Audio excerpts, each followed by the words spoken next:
दोस्तों, सेक्स समस्याएं भी दूसरी आम समस्याओं की तरह होती हैं।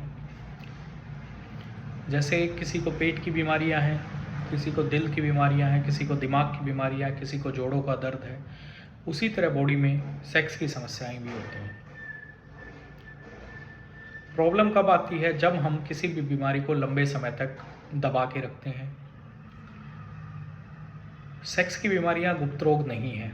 इनको गुप्त रोगों का नाम दिया जाता था। बिल्कुल भी ये गुप्त रोग नहीं है। किस लिए गुप्त रोग होने चाहिए?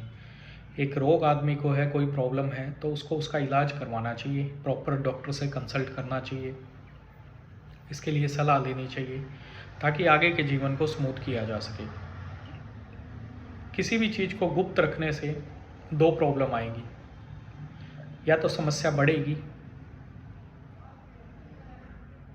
दूसरा समस्या फैलेगी। किसको? अगर आप शादीशुदा हैं तो आपके पार्टनर को। कुछ जो सेक्सुअली ट्रांसमिटिंग डिजीज़ होती है।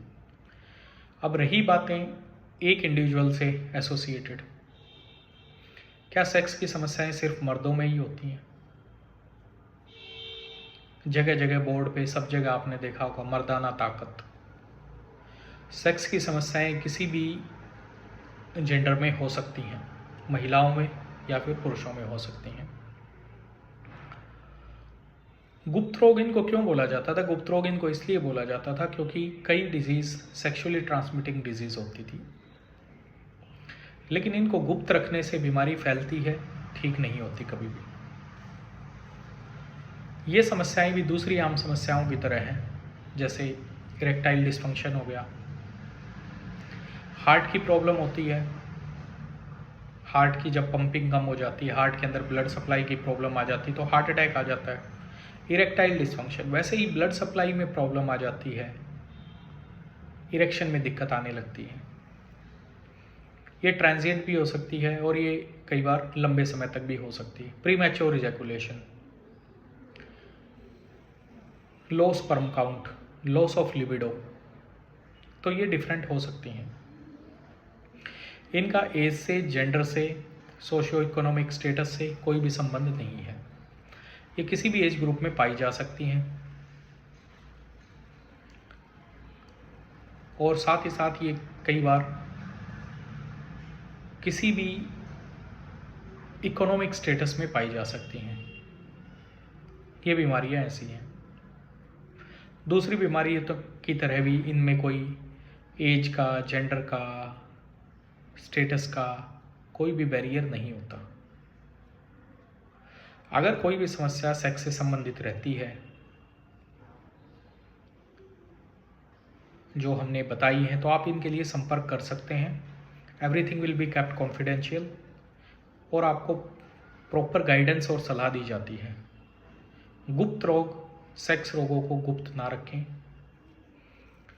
कई बार ये इनके जो परिणाम होते हैं वो कई बार घातक सिद्ध होते हैं। कई बार हमारे पास पेशेंट आते हैं कि सर पिछले 10 साल हो गए हैं शादी को, लेकिन बच्चा पैदा करने में असमर्थ है। तो ऐसा क्यों हो रहा है? मतलब 10 साल तक इंतज़ार क्यों किया गया? अगर किसी दूसरी बीमारी में आप 10 साल तक इंतज़ार करोगे, जैसे हार्ट अटैक है, ब्रेन अटैक है या फिर दूसरी कोई समस्या, तो वो जानलेवा बन जाती है।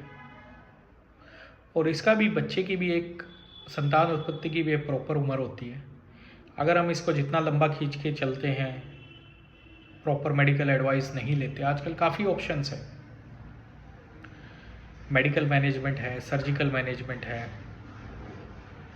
ART है, आर्टिफिशियल रिप्रोडक्शन टेक्नोलॉजीज़ हैं, तो काफ़ी चीज़ें हैं जो पेशेंट टू पेशेंट वेरी करती हैं और मदद करती हैं, तो हमें उनको ऑप्ट करना चाहिए।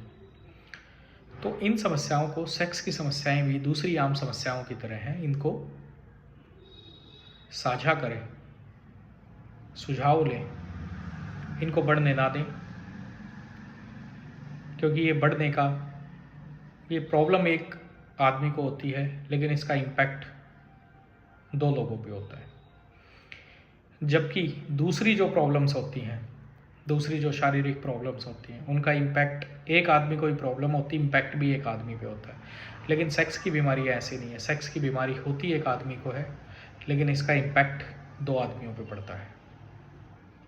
तो इसीलिए इन बीमारियों को प्रॉपर डायग्नोसिस, कंसल्टेंट और प्रॉपर एक्सपर्ट्स को जरूर दिखाएं ताकि सही समय पर इनसे निजात पाया जा सके। Thank you very much.